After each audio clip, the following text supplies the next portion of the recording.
So I'm going to admit everyone in. Everyone ready? Yes. Perfect.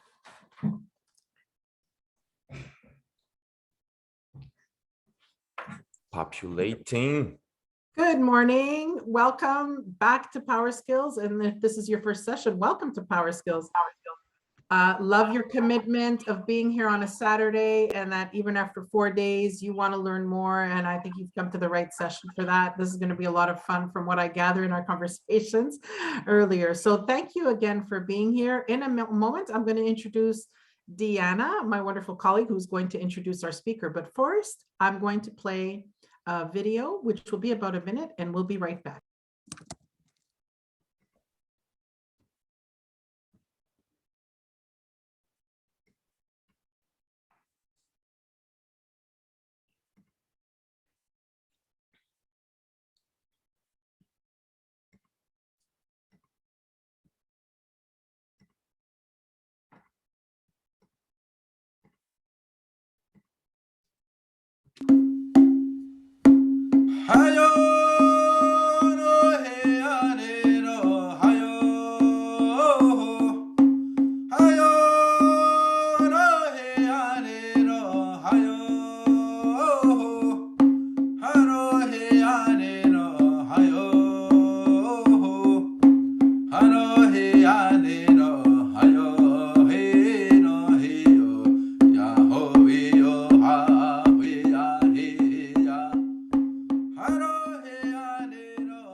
Thank you for your attention. Both Career Advising and Transition Services, where I work, and by the way, my name is Rosalia Felice, and the School of Continuing Studies as a whole is committed to recognizing and acknowledging that we are on Indigenous land and that we are continuing the tradition of gathering and connecting and dialoguing together.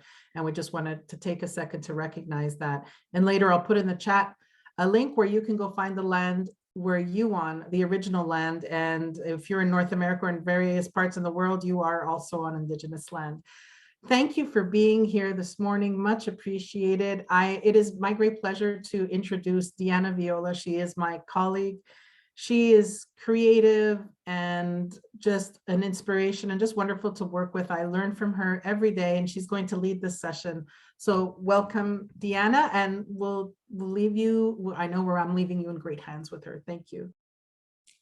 Thank you, Rosalia, and thank you everybody for being here, for staying with us in a Saturday morning, our last day of Power Skills. My name is Diana Viola. I'm the Communications Associate at Career Advising and Transition Services at McGill School of Continuing Studies. And today I have the great pleasure to interview someone that I deeply admire. He is Jakub Szrodt. I hope I pronounced your last name well. Self-taught entrepreneur, creative hype man at Goalcast, and customer experience consultant and marketing strategist. Jakub is obsessed with energy, habits, happiness, and creativity. As a serial entrepreneur, leader, and innovator, Jakub constantly explores different ways to push himself towards that state and connect with his most insightful ideas. Hello, Jakub. Welcome to Power Skills.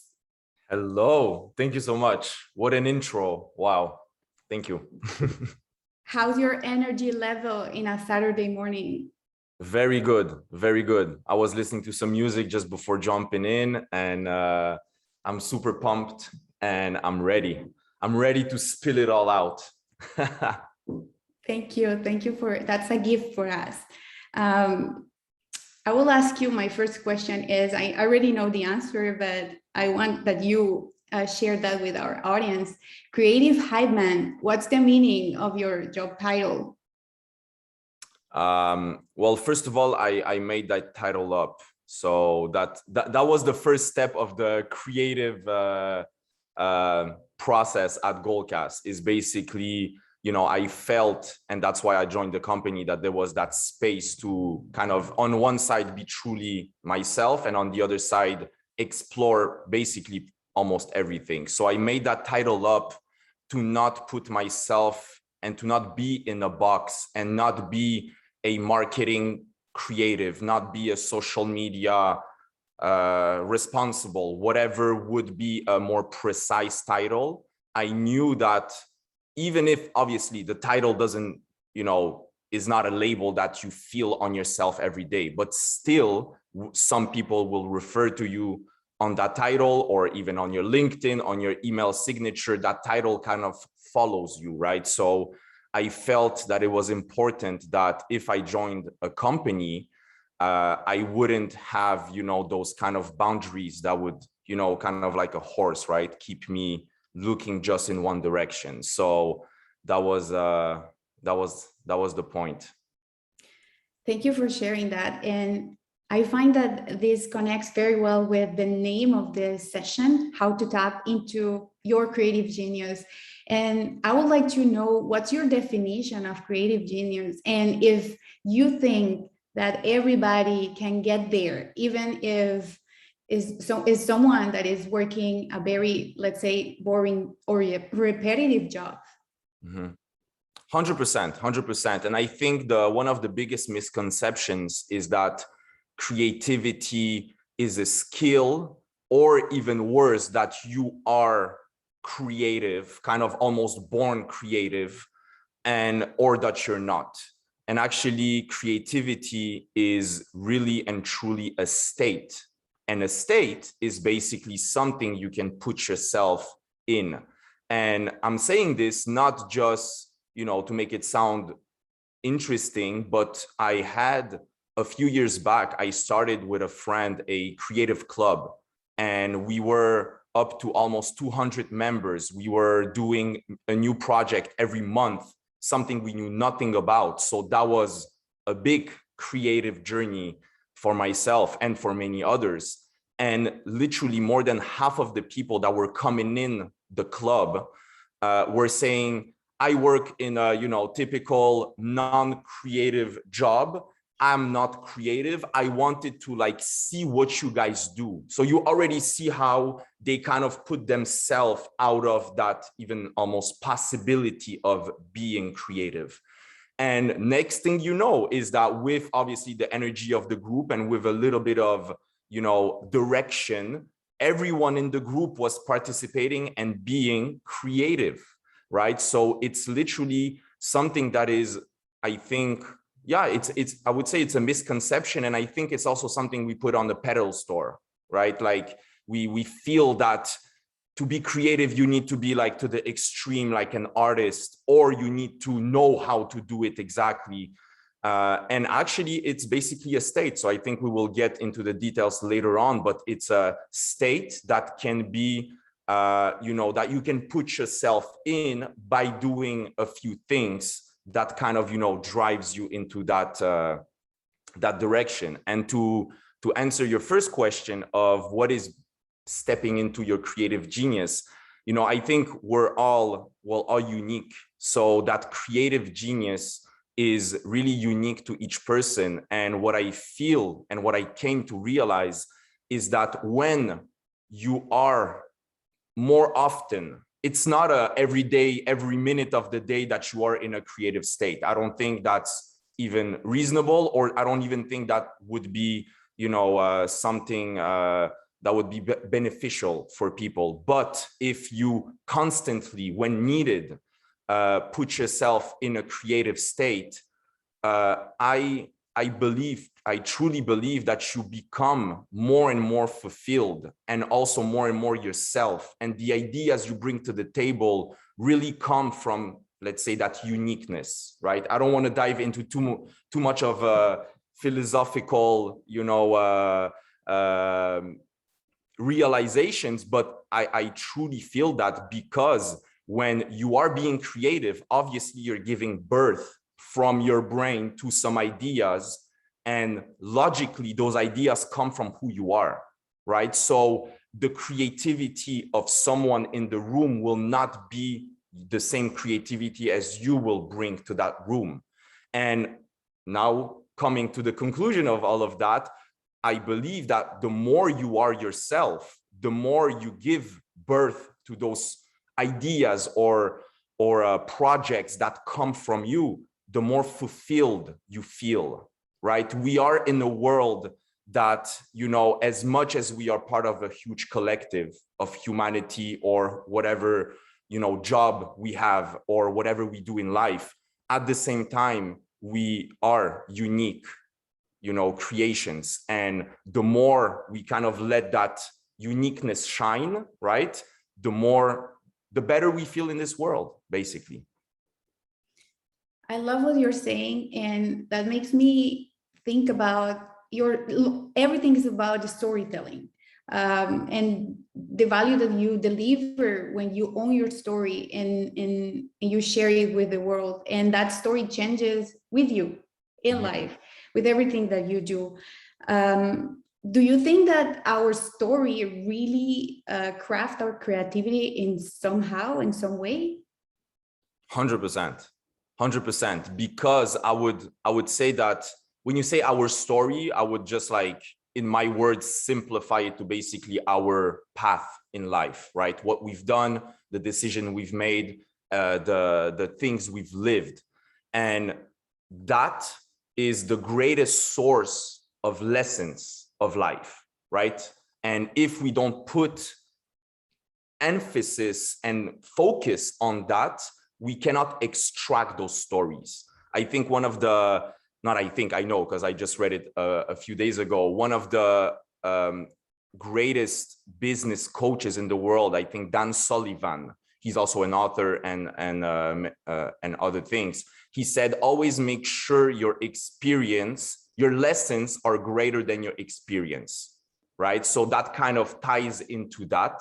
So I would say that's really, in my words, in my perception, owning your story is really looking at your life and looking what are the lessons, and also then continuing to write your story, right? So making those decisions, bringing yourself to the table, bringing those ideas, even in a better way, I would say, right? Based on the past, what we've lived in the past, bringing that to a next chapter that is even more exciting and beautiful than the past one. Does that make sense? Yeah, totally, 100%. And this ties perfectly with another conversation that we had previously, when you mentioned that when you are connected to your bigger goal, your end goal, your bigger purpose, your final purpose in life, you are not attached to the how, but you are attached to the why. So that and that idea, that notion brings me back to the main topic of this summit, which is transformation. And transformation is inevitable for all of us, and that's a matter of fact. So when we are connected with our bigger purpose, we are able to better navigate transformation, and we face it with resilience. So I'm curious to know, what do you advise to those who may not have identified their life purpose yet, or still are looking for it? That's a huge philosophical question. Honestly, I think that, and it might be very contradictory, but at the same time, you know, knowing that there is something out there that you look forward to, or something you want to create in the world, or you want to contribute in the world in your own way, but at the same time, detaching yourself from that. Because I think, and that's how you become less focused on the how, and you become open to any possibility that brings you kind of, you know, towards that future you, you know, closer to your goal or your purpose or whatever it is. Because I think, you know, it's proven, you know, on a daily basis, we have so much stimulation and thoughts. I don't know the exact number, but I think we have like 40,000 thoughts daily, right? And we are stimulating by so many conversations, things we see on the internet, on the TV and whatever. And I think every single day, there are little opportunities to extract some lesson, some idea, and maybe even something you can act on, right? Because sometimes we're just the observer and sometimes we're the doer, right? And I think if you have that kind of open-mindedness, it would trickle down to really open-mindedness, right? Because being open-minded leaves place for, adaptation, right? And on the other side, if you have a clear plan, like almost to the every single day, I need to work on this, and do this. Yes, it's a great thing to obviously have a plan and have steps, but it doesn't leave place for either new options or even creativity or whatever it is else. You know what I mean? Yeah, for sure. And now circling back to your career journey, I know that you mentioned briefly something about your career journey, how you jump into different roles and you shape that multi-talented profile that you have. But I'm curious to know if in your career, throughout your career, you have had like that aha moments or like those like big proofs that surprised you and that you really faced with creativity and you were not ready to that challenge, but you did it anyways. That's interesting. Honestly, I think the biggest aha moment was, in a way, basically when I was younger and I realized I was kind of lost in the world and I had no idea what to do. My parents were pushing me more the academic and traditional path. I wasn't feeling 100% right about it. And I just had the only aha moment, I would say, truly aha moment, was when I realized that life is full of possibilities and that actually it's up to me to explore and to grow. Okay. And obviously, that realization can come in so many forms and at any age. But for me, I was 25 years old. So, some of my friends were already almost settled in the career. I was like almost lost in my youth dreams, which was of becoming a rapper. And then I realized that it might not be the best option, or that actually I didn't want to do that anymore. So I was like, okay, what the hell am I doing in this world? And honestly, from there, literally, when I look back right now, one thing led me to the other because I think of that open-mindedness, right? So long story short, if I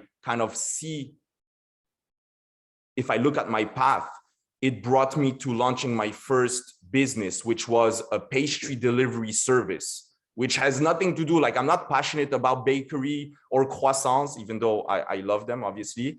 But, it wasn't necessarily something that I was, oh, yes, this is my passion from, when I was a child, my dad had a bakery and this is what I was meant to do. It wasn't clear like this, but I felt a certain excitement about exploring that idea. And that led me into marketing and social media, because in order to promote my business with very little or almost no budget, social media was the best way. And that brought me to launching a creative and social media agency, because I started getting some feedback from people who saw what I did for my own business. They said, oh, could you do this for my restaurant, etc. And it got me to work with, huge companies. That brought me to partner with a Montreal liquor company that saw what I was doing, and they offered me, to become a business associate with them.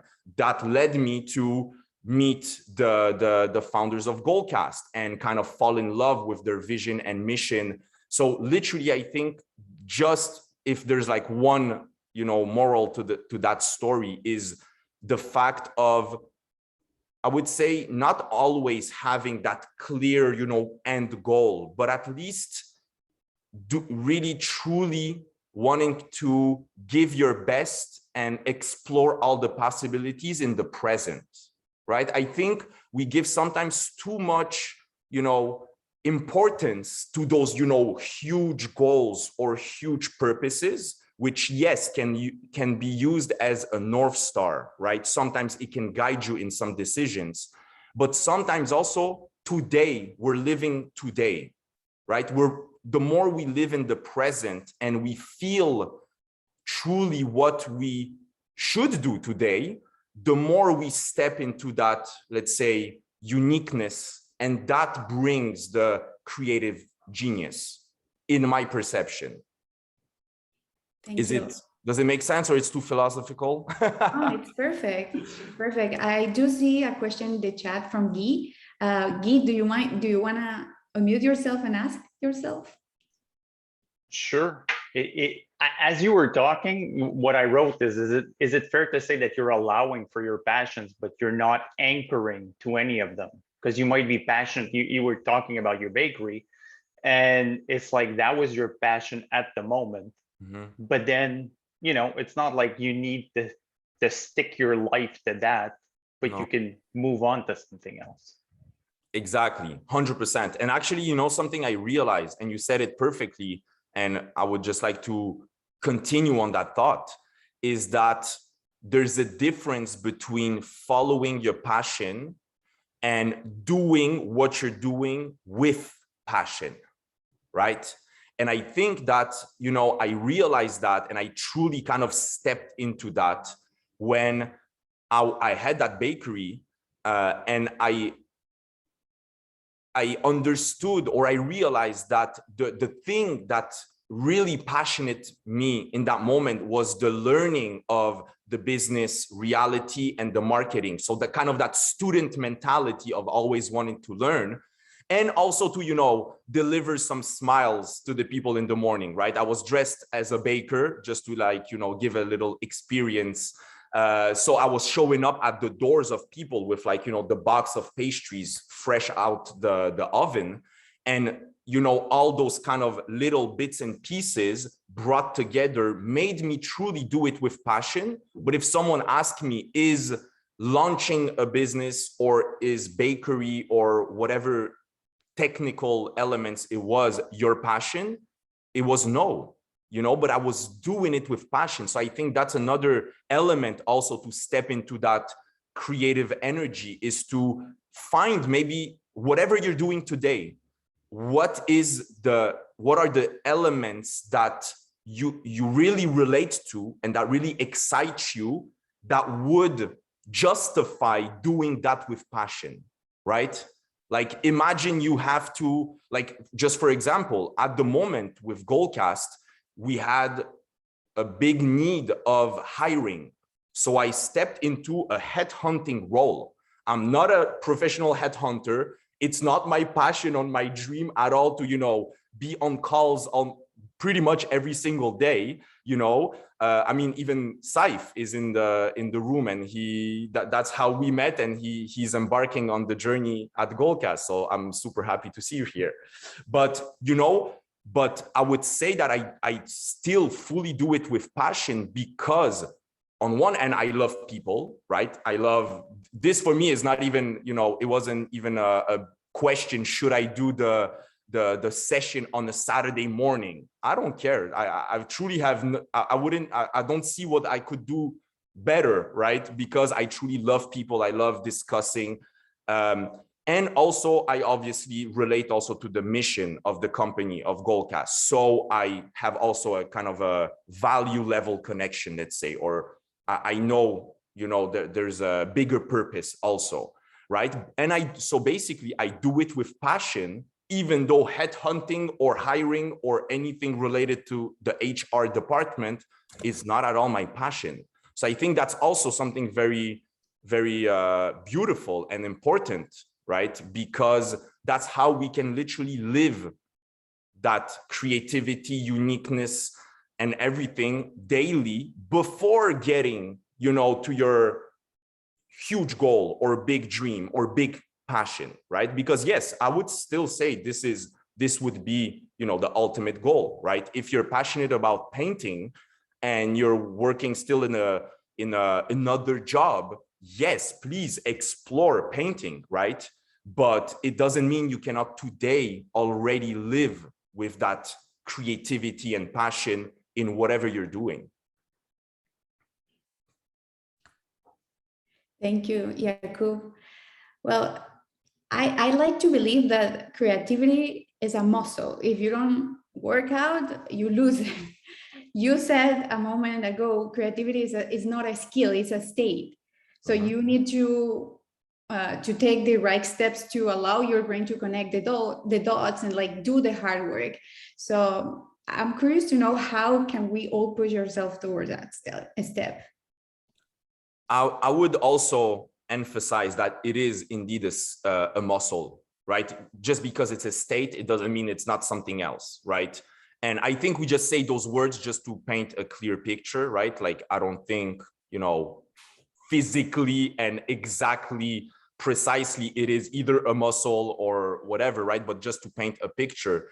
And yes, it's true that the more you use it, you know, as anything, right? As anything that is a belief, a mindset, or even physically a muscle, the more you use something, the easier you can, well, the more you have it, but also the easier you can kind of use it or reach out to it, right? You know, I was asking myself, like, what would be kind of the one action, right, people could take more today, and actually anyone.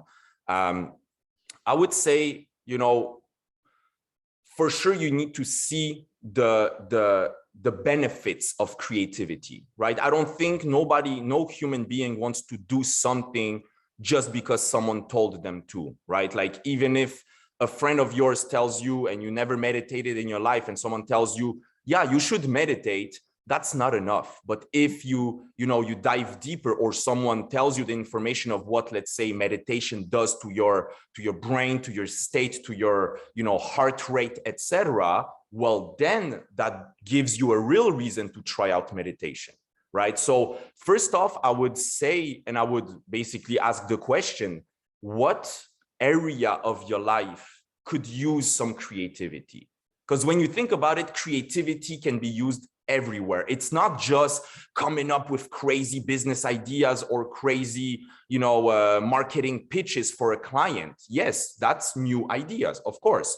But creativity can be used for your friend's birthday, if you want that moment or that night to be even more memorable and even more touching, right? Creativity can be used on how you wake up in the morning and what you do in the morning, right? Like, the outcome, which is, let's say, clear steps or actions or just an idea that then realizes itself, comes from that process of coming up with ideas, right? So I would ask first, what area of your life could benefit creativity? And honestly, I think any area, even if it's already satisfying, could even benefit of more creativity, right? Because there's always ways to challenge what we do and how we think and come up with, you know, better ways. And then, to put it as simply as possible, because obviously there's a lot of ways to approach and to create, let's say, you know, creative sessions or brainstorms, or however we want to call it. What's really important is for sure to put together those minimal ingredients to help yourself get in that state. Those minimal ingredients are location. Ideally, you are not somewhere that you usually do something else. Meaning, if on that side of the table, I'm always working and always answering emails, your brain associates that place with a state of mind that is, let's say, answering emails. So it's not impossible. It would be way harder to go through those kind of mental blockages. So even changing on the other side of the table, because you have something else in front of you, already helps. But if you can, for example, go to a coffee shop or sit in a park or somewhere that is, let's say, new, that's one of the ingredients.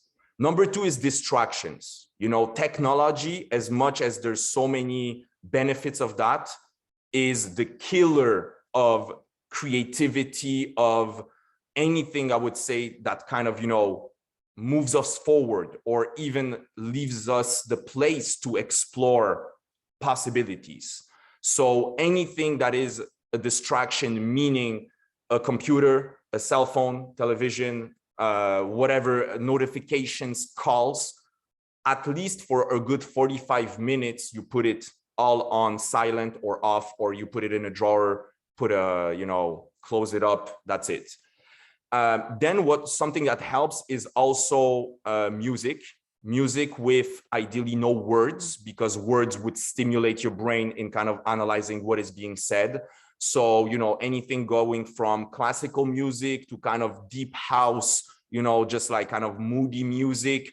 It could even be the same song on repeat, because the goal is not to listen to the song. You put it kind of in the background just to create that kind of vibe, let's call it like this. And having a clear goal. That's also another thing. And you know, the classic think outside the box. Yes, in some cases it is true, but actually creativity happens when you think inside the box. What I mean by that is the box is information. That information are kind of, let's say, boundaries or guidelines of what you're trying to achieve. So if, let's imagine right now, you guys don't exist, I'm alone sitting here and I'm like, okay, I'm gonna be creative. I'm gonna come up with ideas. It's too vague. Yes, maybe something will come up, but it's so vague. It's like ideas about what? About how I can, you know, what should I organize as a birthday present for my friend, or what ideas should I bring on Monday's meeting? Like about what? So the box is kind of the guidelines of what you're trying to achieve. And then the first step of that, let's say, brainstorm and creative session is no limit ideas. There's no bad idea. You come up, right? Let's say you're thinking of launching a podcast and you're like, how can, you know, the world listen to that podcast and get to know that podcast? Every single idea is good, whether it's putting your logo on an airplane, whether it's putting, you know, a sticker on all the chips bags in all the stores in your area saying, go listen to that podcast. It's about eating or chips or whatever. All the ideas are good. Then now I don't want to overcomplicate things. Already that session can bring a lot of, you know, good ideas and possibilities. The next step would be basically to kind of bring it down to earth from those infinite, impossible, no limitation ideas. Then you kind of a little bit put your hat, you're still in the creative zone, but you put your little bit hat of like realist, right? Like, okay, I'm launching a podcast. I'm not going to put the logo on a plane, but maybe from that idea might trickle down a doable and a feasible idea. And that actually, that concept, I don't know if they made that up or they kind of just used it, but Airbnb was in a way born and especially moduled after that thinking. Basically what they were doing is that, okay, we're competing with hotels and huge worldwide, you know, known brands, right? Hilton, Holiday Inn, all of that. We're basically having apartments. In the beginning, it was even like sometimes you live with the owner, or at least the owner is at the door, right? Today, Airbnb is like there's a code on the door, there's nobody there, there's already the chocolate on the bed, everything is like already set up, right? But at that point, it was literally you coming out almost to a stranger's house to live there, right? Even if they leave after giving you the key. So they're like, okay, we need what will differentiate us, and especially what will bring people back is the experience. So they did an exercise that I personally just call the Airbnb exercise. I wasn't very creative there, as you can see, but whatever name we give it, it's not the point, it's the exercise itself. They're like, okay, what's a 6 on 10 experience? And then they describe that experience, right? The host is being responsive, but very slowly, right? Like they answer emails or the messages on Airbnb, but it takes a whole day. You come through the door and, you know, it's not clean yet, or it's like they're still cleaning, whatever. And then they get to 8 on 10. Then they get to 10 on 10. And then they get to 12 on 10. Then they get to even, I think they went up to like 16 or 18. It went up to picking up with a limousine and champagne from the airport. But that idea then made realist became those little details that you find at some Airbnbs, which are the little guidelines, the local guidelines, right? They tell you like, what's the coffee shop around the corner that is, that you should visit. That experience that was basically, it's not the host that made that up, right? It's Airbnb that kind of suggested that to the super host, to some host. And those are practices that has been used by more and more people. So all those ideas of like, having some coffee and some chocolate, and also having those, that very personal connection, right? Of sometimes they even text you on WhatsApp and they tell you, hey, by the way, I'm the host of where you will live tomorrow. If anything, please text me. So that very personal connection, right? And human connection. But you see that those ideas didn't come from a realistic way of thinking, didn't come from a business meeting of 10 CEOs in a boardroom with a whiteboard. It came from dreaming a little bit and stepping into that kind of impossible, creative, doesn't make really much sense type of thinking, but then it became something tangible and doable, and that in a certain way drove Airbnb's success, right? So yeah, I know I derailed a little bit, but I hope. We are all loving it. I just want to take a moment to read the reactions in the chat because this is wild. This says, I was going to speak in Spanish, okay? No problema. No hay problema, okay. Rosalia says, yes, we are so quickly to limit big ideas and say no. That's too wild, but then we never know what could have come from it. Mm-hmm. Rosalia, do you want to elaborate? No, it's just, I love what you were saying about that you think big, and because sometimes, even in a meeting, it's whether it's a brainstorming meeting or any other kind of meeting, somebody says something, and even if it's a little outlandish, somebody will go, no, that, that can't work because of this, or that can't work because of this, and then that conversation is shut down. And as you say, then we miss the opportunity of what could have come from that big idea. So I love that you said that. Yeah.